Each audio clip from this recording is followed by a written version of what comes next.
What's going on? We're doing something a little different today. And, I just got back from 16 days in Peru and had 4 ayahuasca ceremonies, ended up with 2 wachuma ceremonies, a bobenzana ceremony, which is a different plant.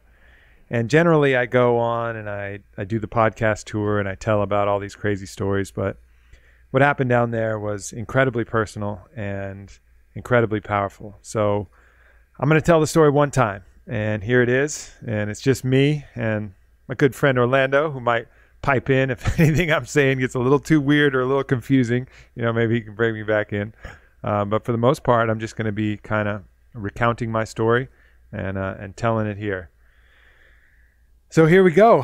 And I guess the story really begins, and it's something I haven't mentioned to anybody, but about 2.5 months ago, after my first wachuma ceremony down in the jungle, I'd been hearing about this quote medicine called Kambo, and it's a toxin from one of the most poisonous frogs in the world, the Kambo frog, which looks like just a mean motherfucker with this weird triangle angular face, spelled with a K, Kambo. And it's supposed to be this great for the immune system. The tribes in Suriname use it for hunting, and it's supposed to be this really great medicine. So as kind of an adventurer, a psychonaut, explorer, someone curious about these things, I decided to give it a go. And I was giving it a go, not in Suriname, not in the jungle, but in Southern California. And that was probably my first mistake there. But, I had talked to some people who'd done it. So I decided, fuck it, we'll give it a go. So how they administer this medicine is they get a stick, a pointy stick, really, really hot, and then they burn holes in you. And in the corresponding holes, they put resin made from this toxin that they get from this distressed frog, which is actually truly a poison. And then that supposedly goes through your body and makes you purge, and then you feel amazing. You feel like a superhero for the next few weeks or month or whatever. So I was like, all right, I can do that.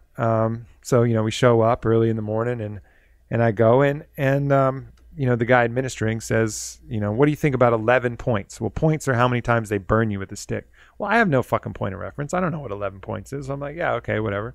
That sounds good to me. Later, I find out that everybody in the traditional practice starts with 5, then they go to 7, then they go to 9 usually. So, but anyways, I get started off with 11, which is 220% more than I should. So I get poked with the burning stick. It opens up the skin pretty easily because the stick is smoldering hot, and that wasn't as bad as I thought. And then they put the poison in, and I go and I sit down, and we're outside, and immediately I feel my face start to swell shut. My eyes are swelling shut. My lips are swelling. My throat starts to close, like full-on anaphylactic shock. And I was actually out there with animal expert Donald Schultz. So he's looking at me like, oh, shit, this motherfucker might die right now. And then the puking starts. And, I've puked before on medicine. I've puked before when I got sick. But this was on another level. I mean, I am just curled over, my face swollen shut, and just retching this bright yellow bile from like the depths of my liver and soul. And it was the worst. You can't even describe it as nausea. I mean, it was a painful extraction of fluids from my body that was just convulsing on the ground. And this lasted for like 2 hours, just like puking solid, miserable. And then finally we finished. The nausea ends. I got nothing left in my body. Absolutely nothing. Just coughing and hacking the last bit of any fluid that could come out. I mean, if there was fucking semen in my balls, I probably puked it. Like any place there was fluid, it was fucking gone out of my body. And then we go, and everybody else, a lot of people had a hard experience. No one as hard as me. At some point, my throat was like breathing out of like a drinking straw. But again, I was like, well, that was terrible. Hopefully, at least there'll be some positive benefit from it. Took me all day. My face is swollen all day. I feel like hell. The next day, I'm exhausted. I feel like hell. And as the days kind of wear on, I realize, man, I'm not feeling any benefit from this. And I'm fucking exhausted and have no energy. And my liver hurts. I was like, this is probably not a good idea. So finally, like 2 weeks later, I the final scabs are wearing off and I'm kind of feeling okay. And I see this big bullfrog on my porch, which is really odd. And I was like, man, frog, like, I'm sorry. Can you just let up on me?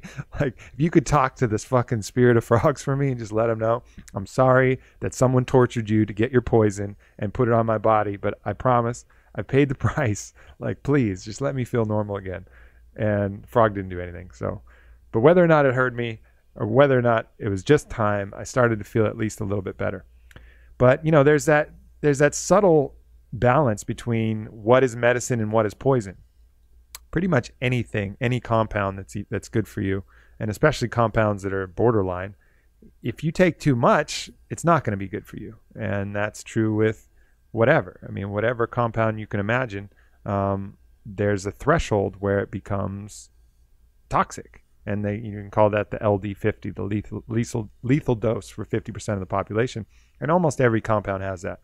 Well, I was pretty fucking close to doing that with the Kambo. So the reason I'm telling that is that I was going into this ceremony, and it was only about 2 months after that, and I'm still not really physically healthy, especially in the liver part of my body, and that would play a role as as I kind of continued on, in just not having the general normal vitality that I would going into one of these medicine ceremonies. But again, so I'm anteing up, and it's time to go back to Peru. And this time I'm going to do ayahuasca and I'm going to do wachuma. And I've done ayahuasca 6 times before. I've told those stories on Rogan and many other places. And it's always been, even when the visions were intense, it's always been a pretty pleasant experience overall. The DMT visions are beautiful. You have a purge, but it's nothing like the Kambo. You kind of puke and you feel okay, and you just feel really clean and grounded. And that was my recollection of ayahuasca. And of course, the wachuma, I had just an amazing experience a couple months ago down in Peru at the Spirit Quest Center. So, I was looking forward to it. It's intense work, but I was looking forward to it. But one of the things that's, kind of signifies any of this medicine work is as soon as you commit to doing it, they say the medicine starts working. And what they mean by that is some of the stuff that is going to come up for you starts to come up already. It's as if your mind knows, like, all right, we have to get ready for this major processing of material. And so that was certainly happening for me. Doubts that were unusual started to come up. Other circumstances in my family and other situations started to come to light. So I knew that this was going to be a pretty big kind of transformative event. I was bringing an amazing group down to the jungle there. A lot of my good friends. Amber Lyon was there joining me, and I'm sure she'll be talking a lot about it. Donald Schultz, again, my good friend and videographer, and Dr. Dan was there. The list goes on of all the great people that were there with me.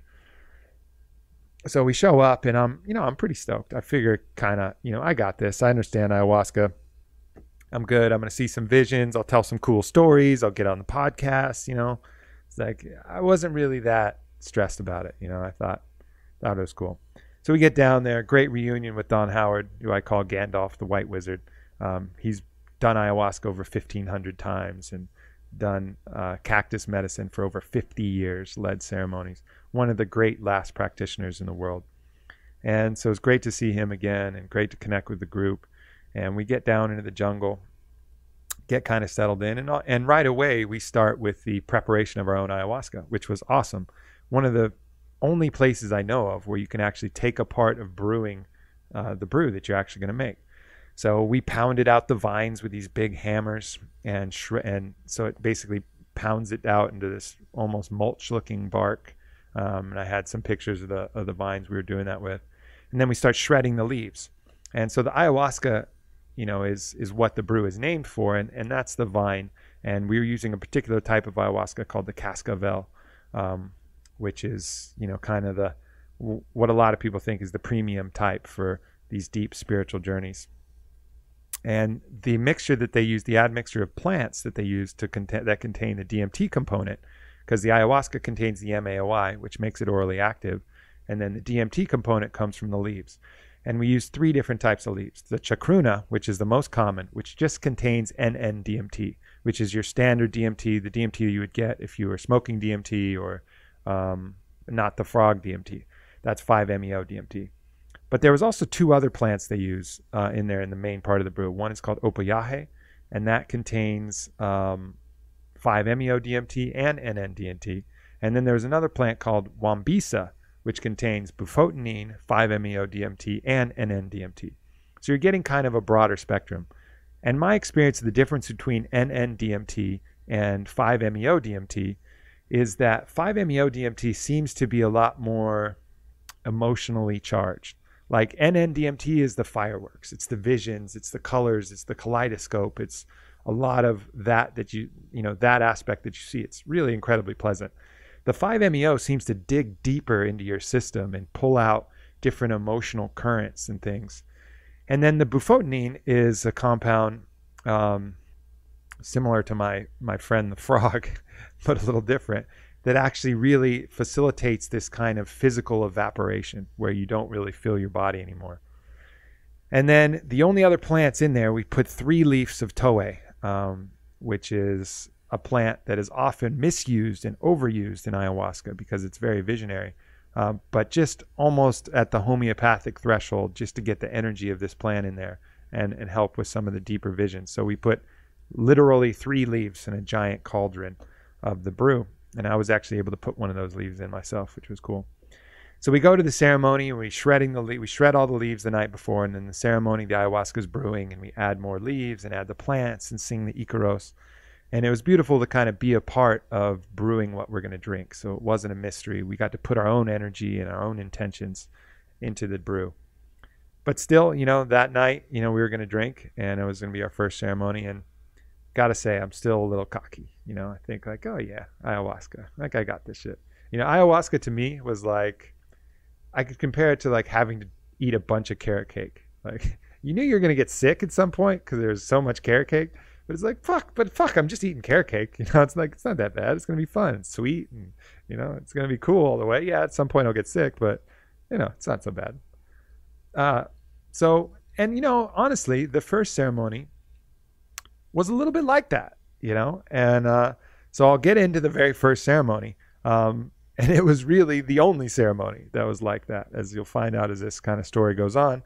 But I had my full strength. My liver had recovered to pretty good level, and I had my full strength, and I was ready to kind of go for the ceremony. So we go up, and facilitating the ayahuasca ceremony is not only Don Howard, but a traditional curandero, Don Robert. And Don Robert has also been doing ayahuasca ceremonies locally in his tribe and in his area in Peru for 50 years.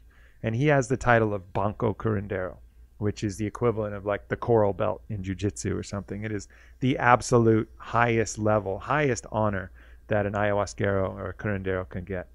And so he's a true master. Don Howard is a true master. And Don Robert also has his wife, Eliana, who it helps administer, and his son, who's his apprentice. So we're sitting in there with 4 shamans. It's like the full-on wizard's council.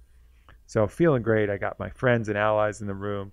I got to say I'm pretty pumped. My little sister's there, which was awesome. And so get a pretty good sized cup. And, they let us know that the first day is going to be the mildest, and then it's going to ratchet up from there. It's like, okay, cool. Sounds good. 1 piece of carrot cake today, 2 pieces next time, 3 pieces next time. No worries. So we get going, and I was expecting it to be pretty mild because I've had some pretty mild ayahuasca ceremonies, but right away I could tell, after I drunk, and the brew was a little thinner, I have to say, than I'm used to. It tasted different, maybe because of the admixture, maybe because it was so fresh and we just brewed it that day. But it was a little thinner, and it wasn't that big a deal. So I drank it down, and I start smoking my mapacho, which is the tobacco, which they call it a bridge between, they call it a bridge, basically. So it's a bridge to the spirit world, or a bridge to other states of consciousness. So they recommend smoking that both for cleaning the energy or also forming a bridge to another plane or another level or another pattern of thinking. So I light up the mapacho and I start to wait because it takes about an hour. And the first thing I start to see was something that I was very familiar with from my iboga journey. And that looked like I'm in outer space, and there's this like advent calendar. And an advent calendar is those things where you push out the chocolates as you count down the days till Christmas, like little doors where they have little treats inside. So it was this advent calendar, but inside were the spirits of all my friends, living, dead, and they were there ready to talk to me. Except it was a little different than the iboga, which I found out right away when I started getting in a discussion with my sister Shannon. In iboga, the spirits were, it felt like their highest, goodest self. You know, they were happy and conscious to the, you know, to an unbelievable degree, and it felt like their ultimate, true, highest self was being represented. This felt like more like I was talking to them, just disembodied from them, more like their earthly spirits. And I started to kind of get some ideas about these distinctions just based on the personalities I was encountering. Because what happened pretty much right away is I got in a pretty heated debate with my sister.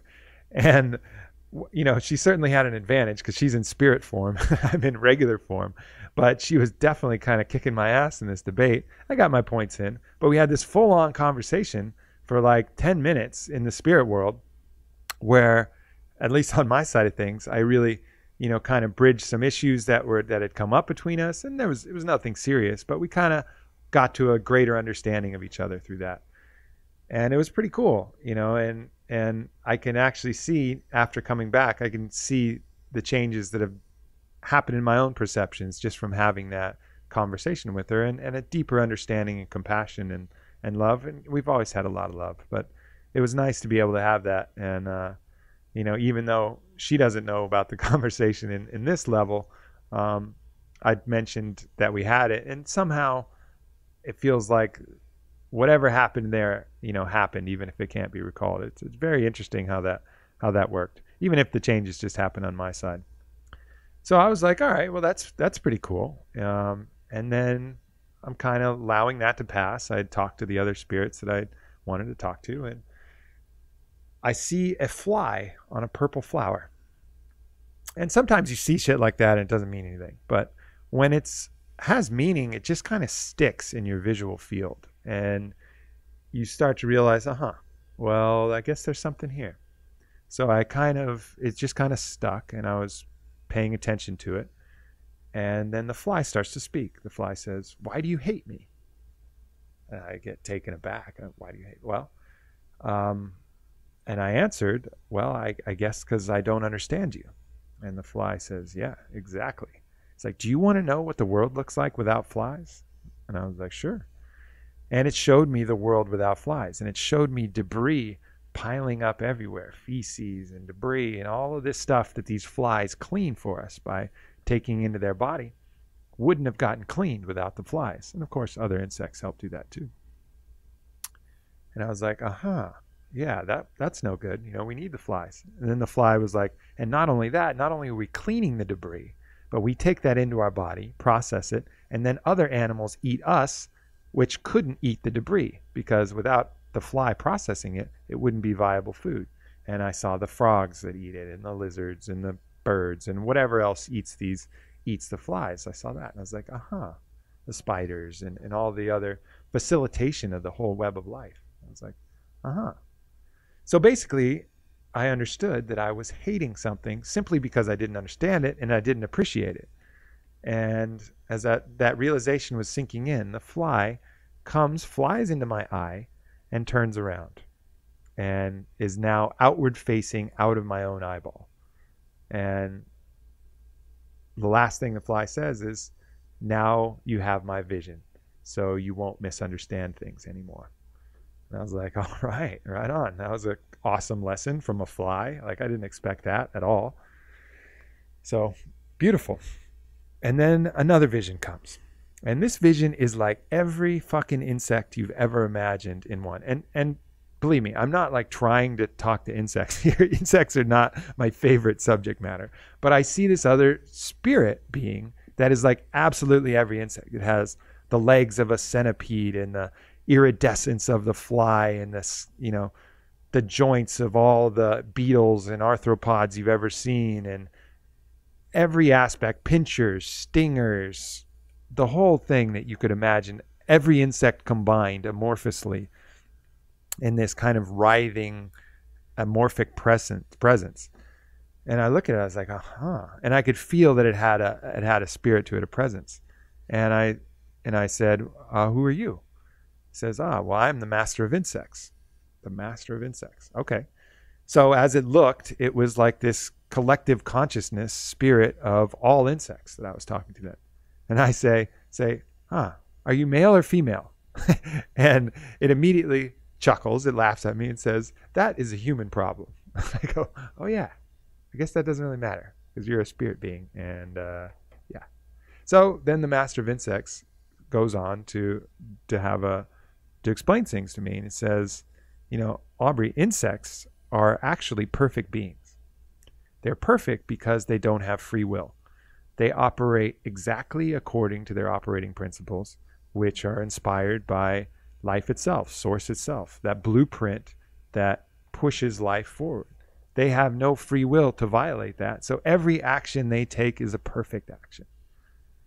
And I kind of let that sink in. And it started to open up one of the big topics for me throughout this, which was definitely free will.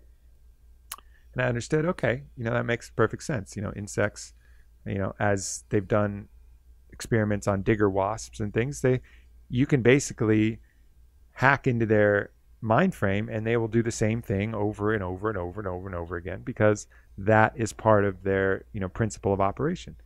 And while we may think that, oh, that's stupid insects, really, in a way, not having the free will to, go a different direction and make these other choices, they are perfect beings. They can't act imperfectly. They can just act according to their principles. And these principles have been developed over millions of years of evolution to be most optimal for both them and the environment that they live in. So I kind of let that sink in. And the master of insects was like, all right, now I'm going to have you talk to more insects. I say, okay. And introduce me to the spirit of mosquito.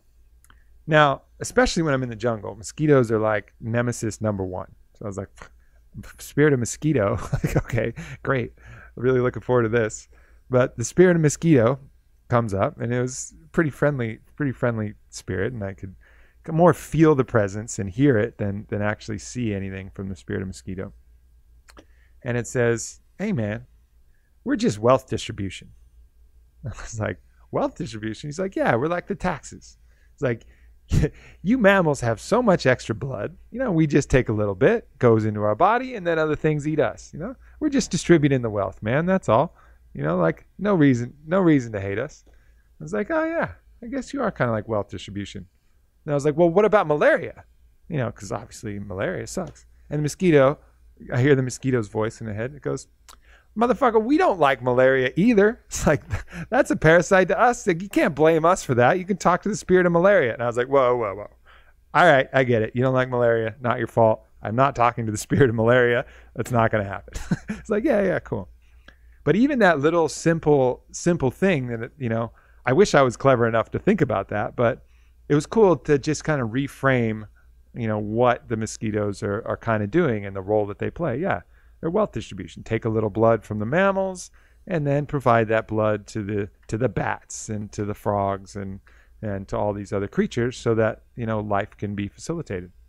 Of course, the parasites that are attacking the mosquitoes, passing those on, well, you can't blame the mosquitoes for that. And I'm sure if I did talk to the parasites, like the spirit of malaria, I'd get a better understanding of them as well.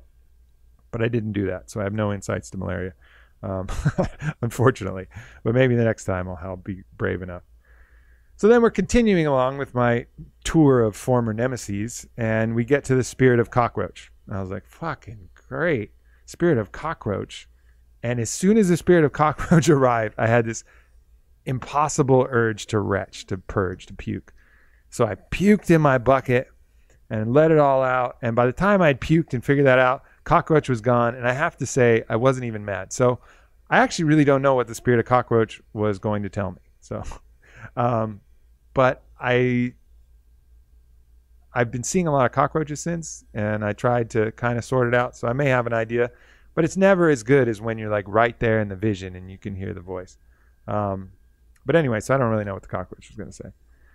So I'm sitting there. I'm kind of cleaned up from my vision, cleaned up from my purging, I should say. And I'm sitting in my chair, and I put the mapacho, which they call the bridge, the chakaruna, I think is what they call it. And I put that over my right ear. And in the tradition, the right side is the hemisphere of spirit, and the left side is the hemisphere of creation or Mother Earth. So that's kind of the balance of spirit versus creation. So I have the mapacho in my right ear, and I say, I'm just kind of chilling out, and I am thinking about all the things that I'd learned from the insects, and I hear a voice come from distinctly my right hemisphere where the mapacho is, and it says, "Good for you, son." And I kind of chuckled, and the voice is super clear. And I kind of chuckled, and I was like, "Who is that, God?" And then I hear this answer. "Well, if you prefer to call me that." And I go, "What the fuck?" Like, oh my God, what is going on here? I was totally blown away by that. Now, and my just to be clear, my understanding of God is not anything to do with the biblical reference, anything to do with anything that anybody has actually put out about that word. To me, it just signifies that collective consciousness, that spirit of creation, the force that the only thing that God has done is said yes to life itself and to creation. But it tends to, in the shamanic sense, have a traditional masculine archetype, whereas creation has a feminine archetype, Mother Earth, and these type of things. So I'm not talking about any biblical thing or anything like that. But so basically I'm saying, who is that? Spirit? And so Spirit responds like, "Yeah, if you want to call me that." And so I'm totally blown away. And I'm like, here I am talking to the spirit of life itself. And I don't have anything to say right off the bat. I mean, I'm just totally blown away. I was just talking to insects, let alone the spirit of life. So the first thing I say is, well, how do you have time to chat with me? And the spirit just kind of smiles and says, "I got infinite time." And I was like, "Oh yeah, I guess you do have infinite time." That question didn't make any sense. And so I start floundering for all of these questions as I'm like churning in my head, because I'm afraid that voice will go away and I won't have anything to ask it. And it very patiently, it just wades through these questions, basically kind of chuckles and says, you know the answer to that. You know the answer to that. So I finally get at a question that's meaningful. And the first question that's meaningful is, why aren't I as happy as I could be? And Source answers, well, you don't have enough faith. And I let that sit in, and pretty typical, right? Source or spirit talking about faith. And what I understood, though, is what was meant by that is that in all of these worries and all of these situations that present themselves that occupy your time, you're generally worried about some future event, worried about a perception that someone might have, or it's these fears and worries and attachments. But if you look back from a bird's eye view back at your life, you always learn something from these things and you always overcome them. So, but despite the fact that you're batting 1,000 in overcoming these trials and hardships, even if they take something from you, presumably that you think is valuable, you still, learn these lessons and overcome. Despite virtually batting 1,000 in our lives, we're still incessantly worried about these future events coming. And that detracts from our future happiness, our current happiness, I should say, because we're always worried about some other event. So I kind of let that sink in. And so I asked God or Source or Spirit, I said, well, what is the nature of faith? And Spirit replied, faith is belief without knowledge. So basically, you don't know how things are going to turn out because the future is undecided. But if you believe that it will all be okay, even without that knowledge, then that's what faith is. So that kind of definition sunk in. I was like, all right, that makes sense. We won't always be able to know anything about the future, but having that belief is really the key part of faith. And then I asked Spirit, I said, well, is belief the most powerful force in the universe? And Spirit replied, everything that we see is here because we believe it. And we, meaning both, itself and, Spirit itself and all of us here. And that basically belief is the driving force behind, everything that we see. So that tended to be an affirmative answer on that regard. And then my next question was, I asked, is there evil? And Spirit replied unapologetically, said, yes, there is evil. It is the consequence of free will. And so in allowing free will for beings, as I said before, insects may not have free will. They operate by their own, code. And you couldn't say that anything an insect does is evil. It's just operating by its blueprints. It doesn't have a choice. But once you give choice to a being like a human, that's what gives room for evil, because you cannot choose freely without being able to choose the dark side. So evil is the consequence of free will. But ultimately, free will is what makes this whole game interesting. Without free will, we're just marbles on a track going through. And how dull is that? So it's the unavoidable consequence of free will. So anybody who laments that there's evil in the world, it has to be there. It has to be there if there is choice. If humans can make a choice between one thing or another, a true, genuine choice, then the full spectrum has to be available, and some of the negative side will become manifest. So as I was kind of digging in, those were kind of my best questions I had, but I started to feel this presence on the other side of my head. And so I said, basically I was like, Spirit, I feel like I got another visitor here. Would you mind? And Spirit answered, sure, go talk to your mother. And so I switched the mapacho over to my left ear, and I was talking to the voice of creation, or Mother Earth, or, probably has a lot of names as well. And it was a really beautiful conversation that kind of opened up. And I ended up talking to that presence about a lot of my personal life. I talked about relationships. I talked about girls. I talked about marriage. I talked about kids. I talked about all of these things that you would talk to, your own mother about, if your mother was the wisest collective mother of all that knew all the fucking answers to everything. And had this amazing conversation while I could still, on the other side of my head, feel that kind of paternal presence of Spirit. And,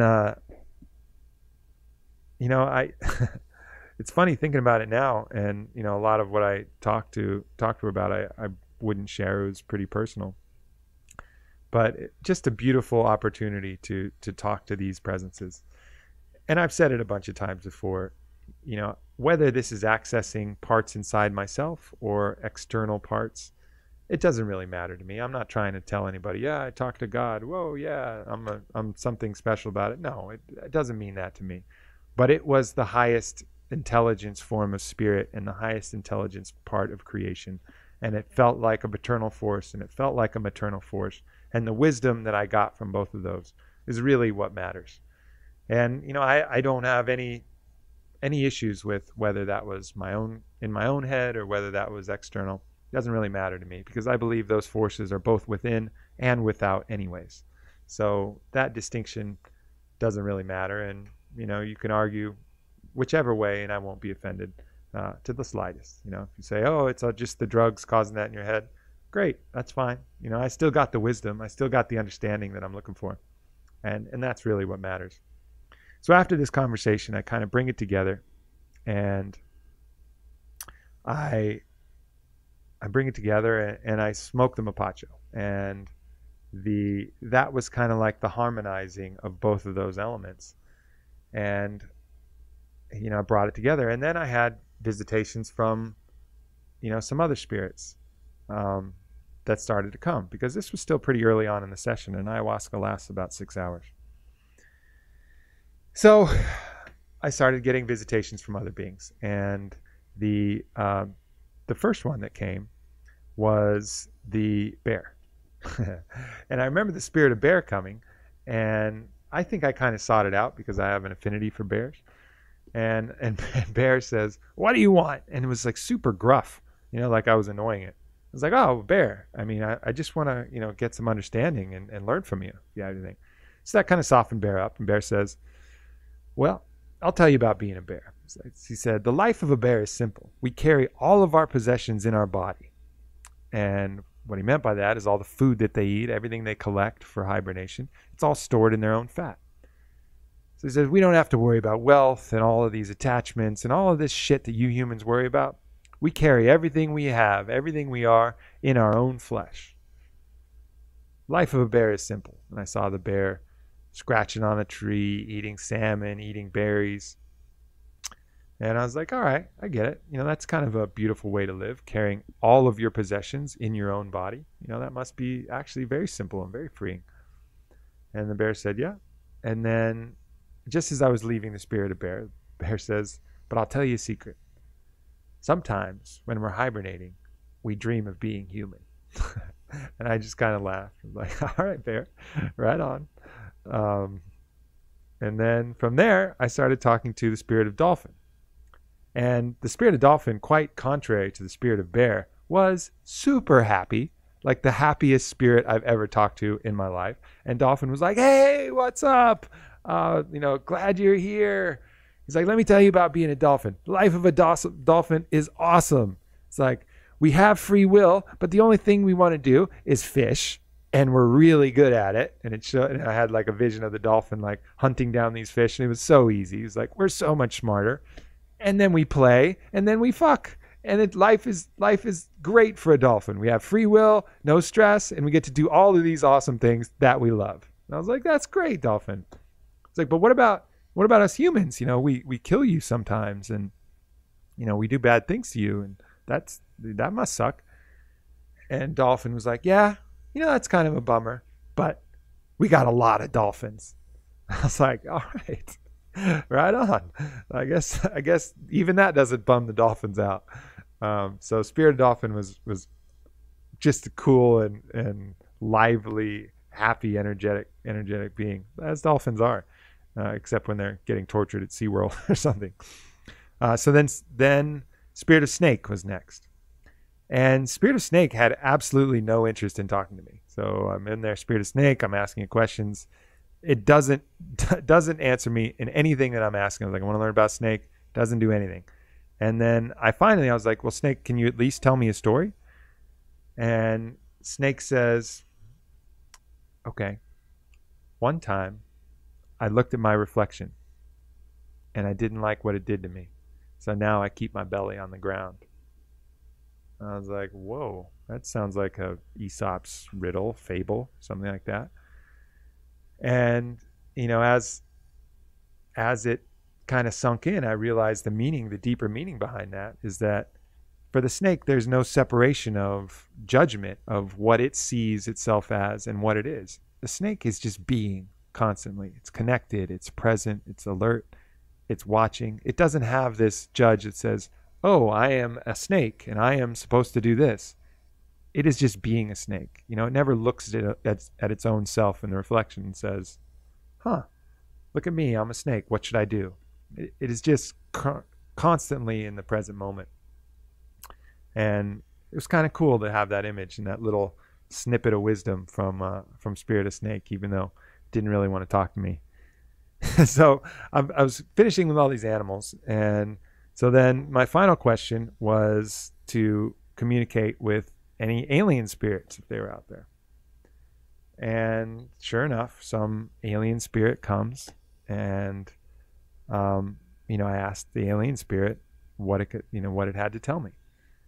And the alien spirit said, basically that life on Earth and life as a human was totally enviable, even for the aliens. He explained to me that they had solved almost all of the natural mysteries. They had come to consensus on most everything in life, and they'd become extremely efficient in the way they live, the way they communicate, the way everything happens. So efficiency had replaced, struggle, and answers had replaced mystery. And so it was explaining that the life for them although it was stable and they don't have these wild swings, it was a little boring. And that the life of a human right now in this existence, in this struggle that we're in, is truly enviable, because we're discovering things, we're exploring, we're struggling, we have challenges, and that's a beautiful place to be. And so I took that wisdom to heart, and just felt truly appreciative.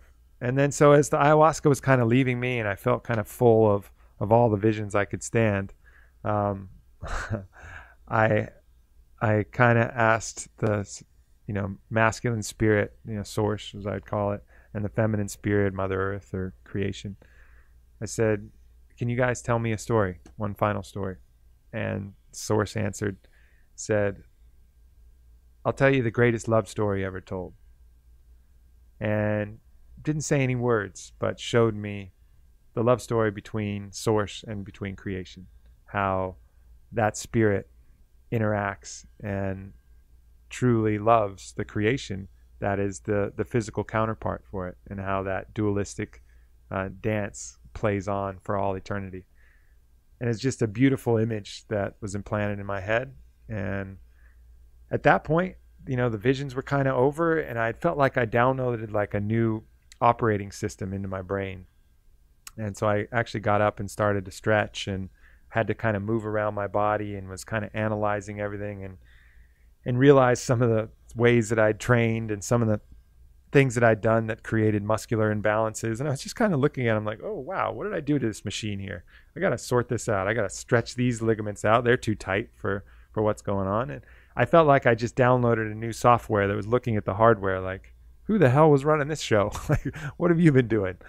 So that was cool, because that, gave me a lot further understanding of different ways that I want to train, some myofascial things that I want to do to loosen up some areas and strengthen some areas of my core, and do some other things. So very kind of practical finish to that first ayahuasca session.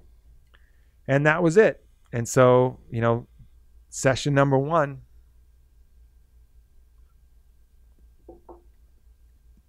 was in the books, and I didn't sleep very well.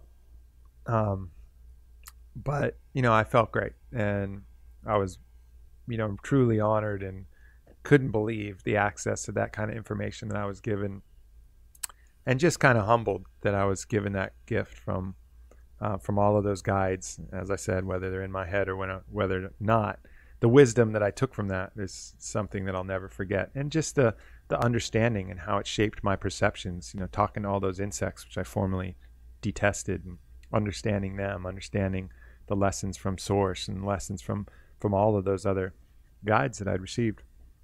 Just feeling truly grateful. The next day I was starting to get pretty tired, and we had a day off, fortunately, and we woke up with a flower bath, which is, cold water, and a ikaro, which is a song sung at by Don Robert, and it kind of closes off the ceremony. And continued, throughout the day, and just kind of tried to regain some strength and rest and connected with my friends. And the next day we were going to have another ceremony. And so going into the second ceremony, I was really looking forward to it. I was like, wow, man, I had such a great session this last time, like I can only imagine that this one's going to be even better. I was like, more carrot cake, yay. So I sit down to drink, and what happened next was the start of what became the most challenging series of medicine journeys of my life. And I became acutely aware of some personal issues within myself that were really limiting me from being the most effective person and the happiest person that I could be. Without going too far into detail, there was some part of me that was constantly judging and watching my own actions. Unlike the snake who keeps his belly to the ground and doesn't look at his reflection, I guess being in the public eye and having all of these opinions about me coming at me, positive and negative, and kind of having that implanted even earlier than that, maybe there's like a judge, like a watcher, that it's almost like a splinter out of my mind that is constantly filtering my actions through that. which takes me out of the present moment a lot, and is something that I'm ready to get rid of. But it really showed me that aspect and gave me a good view of myself. And I think one of the best things I got out of that second session was this view of myself not as a monkey. I think of myself as kind of a monkey a lot, but it showed me myself as a bear.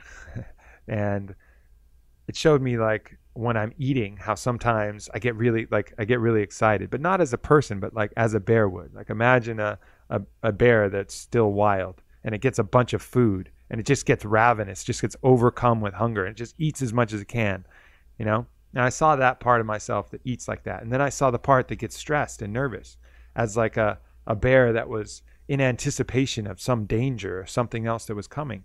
And I was able to look at myself as this other animal organism that is responding to external stimulus without my knowledge of it.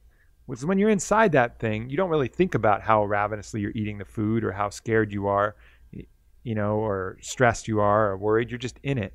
You know, you don't look at the organism and say, like when you're stressed, like, hey, settle down. It's all right. Take some deep breaths. You know, I know you're fired up. I know things are happening biochemically inside you. Just relax, you know, body, relax, bear.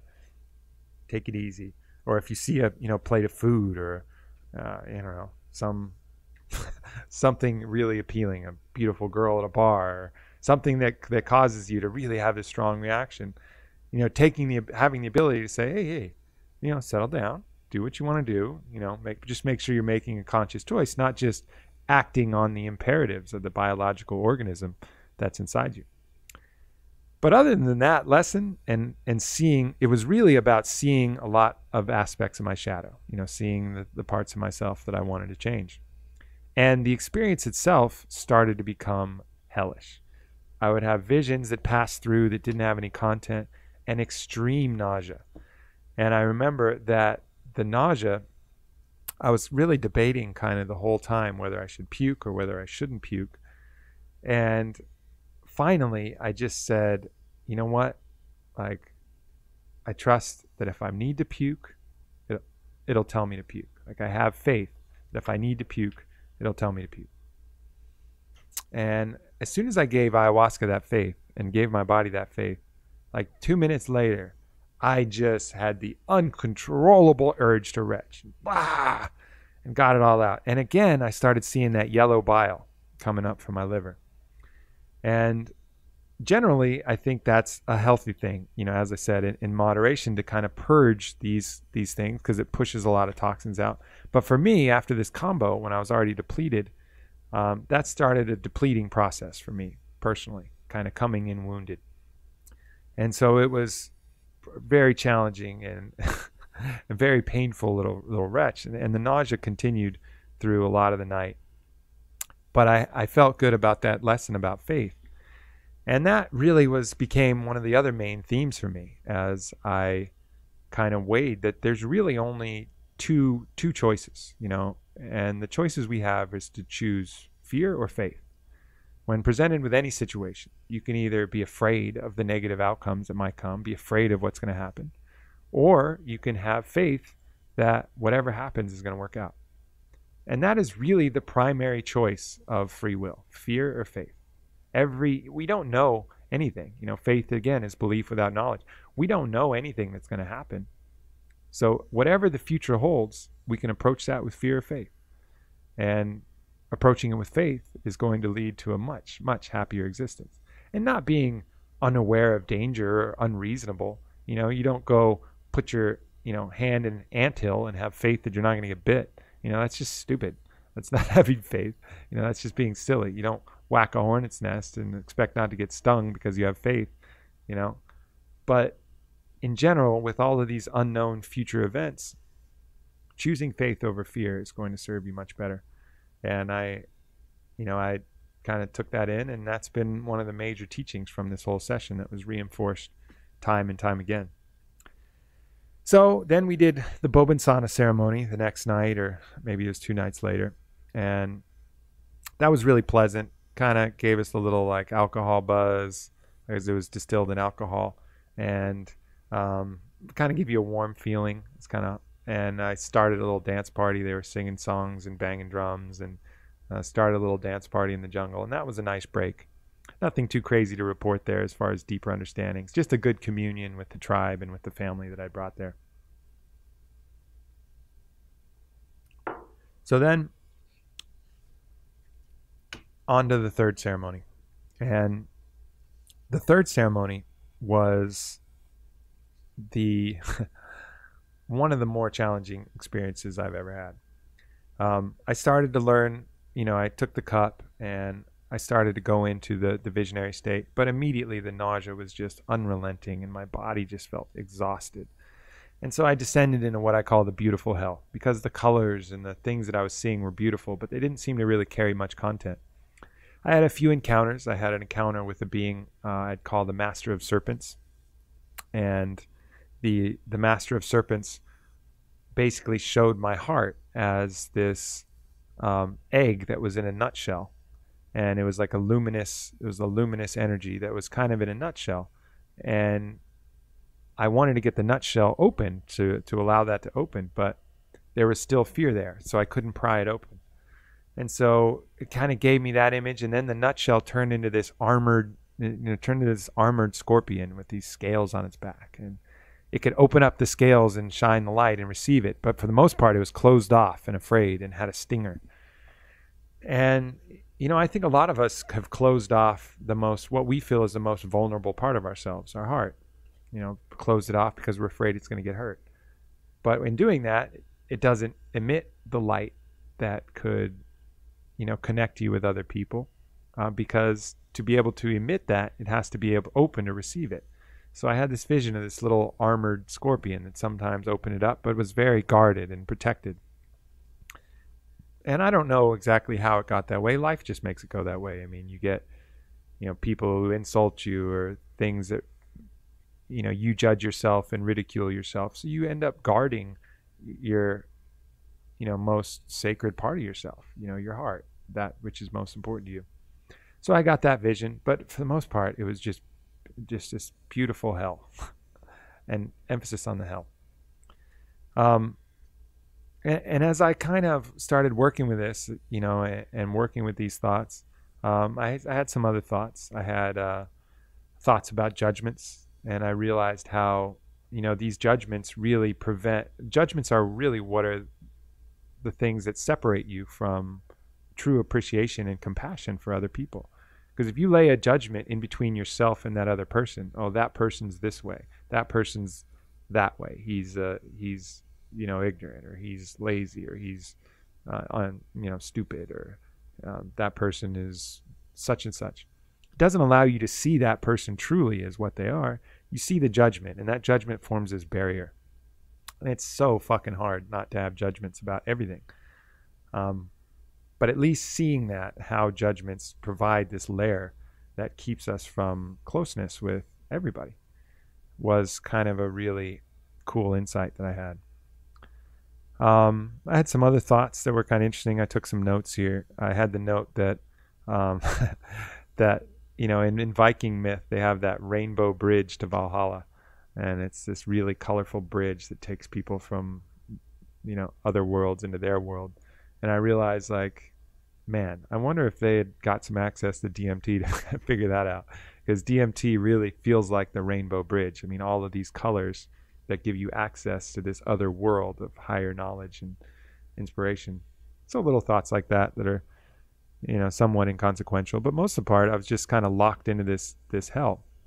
Some other thoughts I had were that currently the scientific understanding has evolved incredibly over the last 50 years, and there's a tendency for people to think that whatever the science is now is the science that will be there forever. And that tendency has existed since the beginning of time. When the earth was flat, the earth was fucking flat, and that wasn't going to change.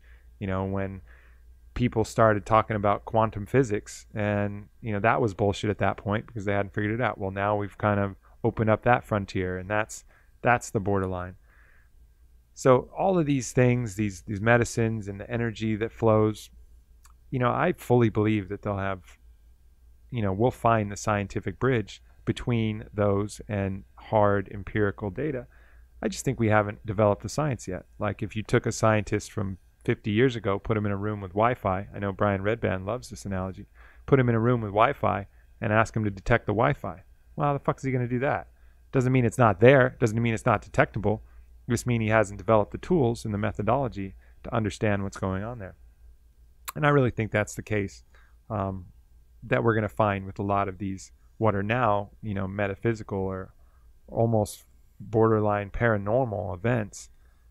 They'll become more normal and more explainable by scientific phenomena. Just like quantum entanglement. How do you explain how you separate two photons and you manipulate one to spin a different direction on one side of the world, and simultaneously the paired photon on the other side of the world starts spinning the same direction? I mean, people just put that in a category called a phenomenon. Well, how the fuck does a phenomenon happen? We don't have a good explanation of why, like what the bridge is between those. And I think we'll start to fill in those gaps. And as we fill in those gaps, we'll get a further understanding of all of these events.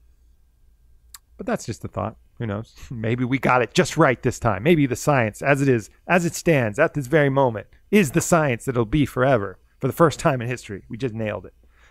But I don't think so. So the final ceremony, as you kind of finish and as they close it off, they have this kind of bundle of leaves that they use as an instrument for the Icaros. And as they're closing it off, they kind of whack you on the head with it and sing this little song. And Don Robert comes around and he's whacking me on the head. And he's whacking me on the head like really pretty hard. And I was like, wow, this is kind of shaking my whole body as he's doing this. And I'd had a hellish experience anyways. And he finishes the little song. And as he finishes, he moves along. And I felt something start to rumble up from my stomach. And I already puked like twice. And it felt like this little marble or like a little egg that came out of the left side of my body, came up the left side of my esophagus, and came out my mouth. And I really felt like I spit like a little pebble out. And it was dark and I couldn't see what the hell it was. But some little egg of something just kind of came out of my body and right into the bucket. I was like, whoa, I don't know what the hell that was, but something kind of shook loose, or some energy, was able to get out. And I realized that, one of the understandings that I'm developing is that thoughts have physical forms. And, obviously you see that in the placebo and the nocebo effect. Your thoughts will affect how your body responds. And that's a known phenomenon. But it's not extrapolated to the extent that it should be. All other thoughts, stresses, traumas, whatever, they have physical form too. They, as above, so below, as the saying goes. And, I started to realize that probably when you're looking at these situations, both of them, with both being connected, by purging something physically, it can help you purge it mentally. By purging something mentally, it can help you purge something physically. Everything is connected. Obviously, the best is to purge it both ways, which is one of the reasons why I think ayahuasca is called the master medicine. So we finished with the third session. The next day, I am just fucking exhausted. I mean, I am worn out. I have no energy. It felt like I did after that frog ceremony. I'm just exhausted. I'm done. And we have another ceremony the next day. So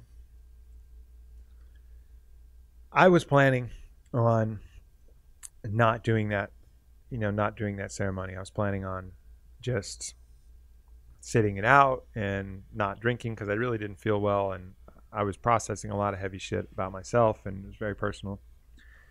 And anyways, I'm sitting in the circle, and Don Howard, the master wizard, comes up to me. He hadn't said anything to me before ceremony yet. And he says, looks at me in the eye, and he says, a warrior's heart beats as one heart. And I just think, oh, fuck. Now I got to drink, because all my friends and brothers here are drinking tonight. And what if I receive something, from the medicine that I can bring back that's valuable? I have to do it. This isn't just for me. This isn't just for my comfort. I'm doing this to be of service. So I was like, all right, fucking here we go. Beautiful hell, round 3. And so I drink. It's a full cup. I'm just like, oh, man, full cup. It's just, I can't even fathom the fact that I'm doing it. And I'm smoking this mapacho, just waiting. And sure enough, the beautiful hell starts, but it's even more savage than I ever recalled. So I'm curled up in the fetal position on the mat, and I could started coming to an understanding that I was dying. And I've had that feeling before on ayahuasca. And so I was like, okay, death, take me, it's fine. So I surrendered to my death. But that wasn't enough. The understanding carried further and said, you know what? Not only are you dying, it doesn't matter. It doesn't matter that you're dying, because you're nothing. You're water borrowed from the ocean, and the ocean forgot that you borrowed it. You're just going to spill back into the endless source, and it's going to be meaningless. Your spirit, whether it comes back, whether it doesn't, none of that matters. You're nothing. You're the gum on nothing's shoe. So, with that, everything that I had held important was gone. The specialness of my eternal spirit, of what I was planning to do in this life, everything that I was attached to, everything that I'd hoped to be, everything that I thought I was, it was all taken from me. I was going to die, and it didn't matter. Just water spilled back into the ocean. No one would even notice. So I started to cry, and just lying there, fetal position, tears rolling down my face. And that lasted for, I don't know, a minute or two, just sinking deep into my bones that this was it, and it didn't matter. And then I heard a voice, and the voice said, "Get up, Aubrey, get up." And it was the voice of my grandma. And it said, "Get up, Aubrey, you gotta fight. You gotta fight." And I didn't know what I had left in me. I'm sitting there, but I just listened to it. I said, okay. And she kept saying, "Get up, Aubrey, get up. You gotta fight, get up." And I was like, I didn't think I could even get up. I didn't think I could move. But I pulled myself up with the last shred of strength that I had and wiped some tears from my eye. And my grandma kept going and said, I fought my whole life. I fought against the oil companies that were trying to take away the wetlands. I fought to have your mother. Your mother fought to have you. It's like, you got to fight. And then, like a distant drumbeat in the distance, I started to feel that fighting spirit come alive in me. And it was like I was like an animal, backed into a corner. And I started to feel it, and I said, "All right, Grandma, all right, I'll fight. I'll fight with whatever I got. I'll fight with my toenails. I'll fight with my fingernails. I'll fight with my elbows. I'll fight with my knees. I'll give everything I got to the fight." And at that point, I could see, like that scene from Cyrano, all my old enemies outside of the Maloka, all my current enemies. It was fear and greed and hate and corruption and ignorance and violence. And all of these embodied forces were right outside the ceremonial hut. And they were trying to get in. And all the people I loved were inside that hut. And I knew that if I didn't step up to fight those things, they would touch everyone that was in there. And so my resolve got stronger and stronger and stronger. And I breathed, and I could feel that vitality, that force, that warrior ethos, that willingness to fight well up inside me. And I started calling on some of my, friends and brothers in the room. And I called on, Donald was to my right. And I said, "Donald, will you fight with me, brother?" He said, "That's what I'm here for." He's South African. It's like, all right. And then, Dr. Dan, I said, "Will you fight with me?" He said, "To the death, hermano." And I started calling on the key allies in my life, and all of them stepped up to the plate. And I knew then that we had a chance to defeat all those enemies. Fear, greed, ignorance, corruption, hate, unconsciousness. All of these other forces, these consequences of free will that were steering the way that the world is turning and would potentially destroy it if people don't step up and play their part to fight against those things. And so that was probably the most significant moment of my life, because at the brink of nothing, at the total annihilation of myself and all of my attachments, I found something inside myself, and it was the willingness to fight. And now shit, I've had a warrior poet blog, and I use the word warrior all the time. But did I know that I had that in me? Was I sure? Yeah, I've been tested in sports and tested in some other events. But did I really know when I was at the very end and I really felt like the end of my own death that I had that in me? No, I didn't know that. And now I know that one little thing about myself. And that's like a rock upon which I can build whatever else. But at least I know that one thing, that push to the end, I will fight. And fight for what is good. And so that to me was, probably the most significant moment of my life right there. And the rest of it, it was still hellish. It didn't change anything, but the way I approached and the way I felt about that hell that was around me was completely different. I just accepted it, and that's what it is, because and towards the end I had one other thought. I was trying to recall this name. I've been trying to recall it for like a week, and I couldn't recall it. And I asked Ayahuasca, I said, "Are you going to give me this name?" It's a kind of an inconsequential name, but it was a game I was playing with myself. And Ayahuasca said, "No, that name is lost. But that doesn't matter, because a warrior makes do with what he has."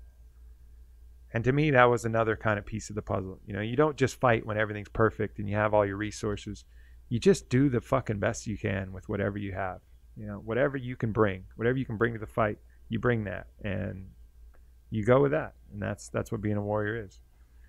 And as I was kind of closing out these visions, I had one final vision, and it was this giant, half battleship, half pirate ship, and it was this symbol for, this fight against all of these forces. And on the helm of the ship were these like bobbleheads and these little toys that were like bouncing around. And I heard a voice say, "It's great you're going to fight, but don't lose your sense of humor." Like, don't take yourself so seriously. And I kind of laughed and smiled, and because it was a pretty heavy event. And I think the final lesson was, this is great. This is what you're supposed to do, but don't make it too grand. You just do what you got to do. And that closed off the ayahuasca ceremony. And from there, the rest of the week was really, I could go into different visions of the Wachuma, but it's already been kind of a long podcast. But from there, it was really about adding little tiny pieces to that rock that I formed during that ayahuasca session. Little things that I could understand, but there really hasn't been that much to add, and nor has there been that much need to add things. And what's come since, I ended up getting pretty sick actually down there, and got some kind of stomach illness, and felt pretty weak in general, my whole body. But what's come is this kind of deep inner peace about who I am that's really can't be affected by anything else out there. Like, no one can tell me that deep inside I won't fight for what I believe, because I felt there and I saw that. And that's really the only thing that matters. All the rest, my positions in the company, or the opinion of me in the public, or all of these other things that you could concern yourself with, are really inconsequential, because I know at least one thing about myself. And that was the great gift of the event. And fuck, I'll tell you, man, it was nothing like eating carrot cake. It was serious work. And the Wachuma obviously is, a whole other story, and that was beautiful and really bonded the group together and powerful in its own way. But the ability for ayahuasca to get in and test you to your limit, pull out the very most important thing, and give that to you, is pretty unrivaled. The Wachuma is great for aligning you with mission and banding you together with the group in a kind of a collective consciousness in what you need to do, and opening your heart further and giving you appreciation for life. And ayahuasca is just about purging and showing you all your shadows and demons, so that you can be, the cleanest vessel possible. So here I am. It's been a week, and I think it's going to be a little while before I do medicine again. But people already were getting freaked out about how many times I did the medicine prior. But to me, it's like working out. It's like working out for your spirit or working out for your mind. There's overtraining, sure. You can overtrain your body. You can work too hard till everything's broken down and you haven't had enough time to recover. But you wouldn't tell somebody who trained 1 week, if they went in to go training the next week after they're fully recovered, you wouldn't tell them, You're going to work out again, bro? You know? But for some reason, there's this connotation of whether it's the drug connotation or whether it's this losing your mind idea that's kind of in the ether, that, you know, if you do this more than some arbitrary number of times, it's too many times. So it's just too many times. It's really limited by how much you can recover. And by I mean recover, I mean integrate. And for me, the integration process for this last event, there's no way I can see it lasting less than 6 months. Just to fully be able to process all of the content that happened there without adding new things to it, I would say it's going to be at least 6 months before I can do that. Doesn't mean I'm going to jump right back into a medicine ceremony immediately as soon as I feel integrated. Shit, it could take a year. It could take 2 years. I don't know. I mean, at minimum, the guidelines are saying it takes 2 months to integrate from any kind of a big journey. But I did 6 ceremonies, and that's a lot. So, and I feel very grounded and very kind of complete in this cycle. Not that I won't need it more, and not that there isn't more wisdom to be had out there, but for me, feet on the ground, I'm way more interested in a bottle of wine and some good conversation over dinner than than drinking any kind of fucking jungle potion or traveling anywhere down there. So yeah, just appreciative to be where I am. Appreciate you guys tuning in if you made it this far, and you know, happy to share this wisdom. The medicine's not for everybody. You know, it's you'll feel a calling to it when you're ready, and you know, there's some great places to do it. I have them listed on my blog, warriorpoet.us/FAQ. Eventually that'll go to aubreymarcus.com. We're going to make that transition here pretty soon. But for now, you can go see it there. And the 2 main places are biopark.org, which is the Spirit Quest Sanctuary where I went with Don Howard. And there's another great place called the Temple of the Way of the Light, and that's also in Iquitos. And just hearing raving reports from my close friends that I trust about that place too. So if you feel the calling for ayahuasca, you know, look at one of those 2 places. I can vouch for them, and as well as my old shaman, Maestro Orlando Chuandama. A lot of you have been there, and I know he does great work as well. So if you feel the calling, you know, look into it. If you don't feel the calling, you know, you can wait. There's plenty of other ways to do it, you know. Wachuma is amazing as well, you know, and I think if you feel the calling for that, look into that. And there's a lot of really powerful technologies out there that can help really benefit your life. And it's not really as much about the experience as about what you can take from it, you know, the practical guides to it, you know, how that's going to color and affect your life from then on. And more often than not, you know, everybody else in that group is able to look back and have gained some amazing insights from this. And that tends to be the case. You know, there'll be some people where it doesn't work out for, or some people where that medicine is too much. It uncovers too much too much right off the bat. And there was one case of a guy there who had that situation. You know, it was too much. It moved too much dirt off the top of some major issues, and he had a really challenging time. And that can happen. But, you know, generally, the medicine has a real wisdom to give you what you can handle. And I have a lot of faith in it. And so if you feel the calling, you know, please take a look and do the research and enjoy it. And also be wary of local practitioners and the people who come through. I know some of them are good, but don't get stuck in a situation like I got with that crazy frog that poisoned me, you know, where you're just eager to try the medicine and you get yourself in a situation that can be damaging. Because, as I said, there's a thin line between what dose is medicine and what dose is poison. And it's real easy to cross that boundary. So make sure it's with people of highest integrity in really good situations. And that's my my parental advisory there. But you know, I got a lot of love for all you guys listening, and thank you so much for the support. And you know, I just hope that I can be of service and be a benefit in any way possible. And you know, feel free to continue to reach out to me in any way, and I'll continue to fight the good fight. I know that for sure. So you don't have to worry about that. And I'll be back again next week with another podcast with Cheyenne Weldon, who is the Texas director of NORML, who's fighting for marijuana legalization. So I'll see you guys on that episode. And Lando, you didn't stop me. I hope that means it's good, or maybe it just was terrible. Life lessons. So, but thank you for running the tech on this, and I'm out, everybody. Much love.